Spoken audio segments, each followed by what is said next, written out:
ఓం సమర్థ సద్గురు సాయినాథాయ నమః. శ్రీ సాయి లీలామృతం అధ్యాయం 15.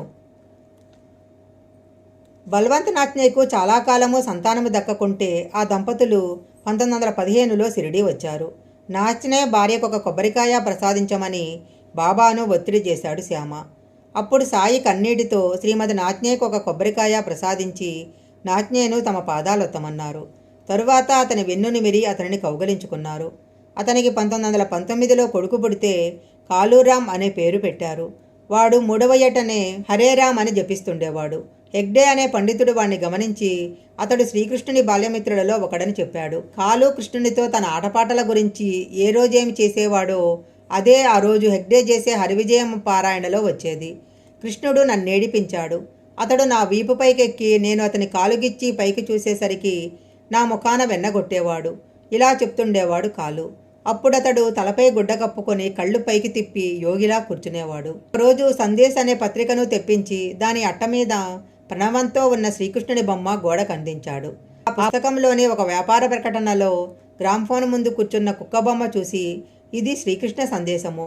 ఆ కుక్క దాని యజమాని వాణి ఎంత శ్రద్ధగా వింటుందో అలా చేస్తే నీకు బాబా మాటలు వినిపిస్తాయి. నేను అలాగే చేస్తుంటాను అన్నాడు కాళూ.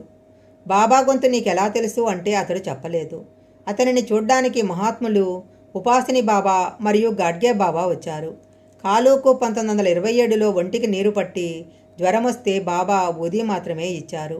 పవిత్రమైన కార్తీక శుద్ధ ఏకాదశి నాడు అతని తండ్రితో జ్ఞానేశ్వర్ 13వ అధ్యాయం వినిపించు, నేను వెళ్ళిపోతున్నాను అన్నాడు. తండ్రి దుఃఖం వలన చదవలేకపోతే అతడు ఆ గ్రంథాన్ని చూస్తూ ప్రాణం విడిచాడు. వెనుక కొబ్బరికాయ ప్రసాదించేటప్పుడు సాయి కన్నీరెందుకు కార్చారో నాచ్నేకు అర్థమైంది. 1914లో ఒకరోజు సాయి గర్భిణి అయిన శ్రీమతి రేగేతో నా వరప్రసాదం నీ దగ్గర ఉంది అన్నారు. బిడ్డ జన్మించాక ఆయన ఒకరోజు బిడ్డ నీవాడా నావాడా అన్నారు. మీవాడే అన్నాడు రేగే. వాణ్ణి నావాడుగా పెంచు అన్నారు బాబా. 2వ ఏట ఆ బిడ్డ మరణావస్థలో ఉండగా రేగే, బాబా ఈ బిడ్డ కర్మశేషం నాకిచ్చి వాడికి మీ పాదాల చెంత ఆత్మశాంతి ప్రసాదించండి అన్నాడు. అదే విశ్వాసం అంటే. వెంటనే ఆ బిడ్డ చిరునవ్వుతో యోగిలాగా బ్రహ్మ రంధ్రం గుండా ప్రాణం విడిచాడు. ఆ తరువాత వారు షిరిడీ వెళ్ళినప్పుడు రేగే గురించి ఆ బిడ్డ నావాడు, ఇతని ప్రార్థనను అనుసరించి ఆ బిడ్డను శాశ్వతంగా నా హృదయంలో ఉంచుకున్నాను అన్నారు బాబా. ఒకప్పుడు ఒక అంధుడు తనకు దృష్టి ప్రసాదించమని ఎంత ప్రార్థించినా బాబా పలకలేదు.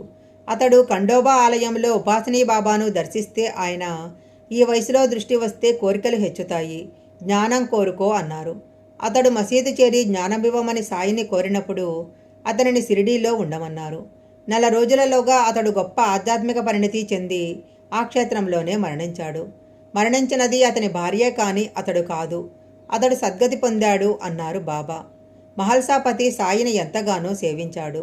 కొన్ని సేవలు అతడు మాత్రమే చేసేవాడు. ఎప్పుడూ సాయి వద్ద ఉండే ఇటుకపై ఒక గుడ్డ, దానిపై దుప్పటి పరిచి పక్కవేయటము మహల్సాపతి మాత్రమే చేసేవాడు. అతనికి సాయి సద్గతినిచ్చారు. సెప్టెంబర్ 11, 1922 సోమవారం నాడు అతడు పూజ చేసుకొని, నేడు నా తండ్రి శ్రాద్ధానికి వంట త్వరగా చెయ్యండి, నేడే నేను కూడా స్వర్గానికి వెళతాను అన్నాడు. అందరి భోజనాలు అయ్యాక అతడు కూడా తాంబూలం వేసుకొని కఫ్నీ ధరించి కుమారుడు మార్తాండుకు తన దండమిచ్చి భక్తి మార్గంలో జీవించు అని చెప్పి రామా అని ప్రాణం విడిచాడు. ఒక మేకకు, ఒక బర్రెకు, ఒక పెద్ద పులికి కూడా సాయి సద్గతిని ఎలా ప్రసాదించారో వేరువేరు అధ్యాయాలలో చూస్తాము. అలాగే ఒకరోజు శ్రీమతి జోగుతో తల్లి బాగా నెయ్యి వేసి పులగం వండి మధ్యాహ్నం ఆరతి అయ్యాక మీ దొడ్డివైపుకొచ్చే గేదెకు పెట్టు అన్నారు. ఆమె పులగం చేసేసరికి దొడ్డివైపు ఒక గేదె వచ్చి పులగం తిని చనిపోయింది. ఆమె భయపడుతుంటే బాబా నీకే దోషము లేదు, దాని చివరి కోరిక తీరి మంచి జన్మకెళ్ళింది అని అభయమిచ్చారు. శ్రీ సాయి లీలామృతం అధ్యాయం 15 సంపూర్ణం.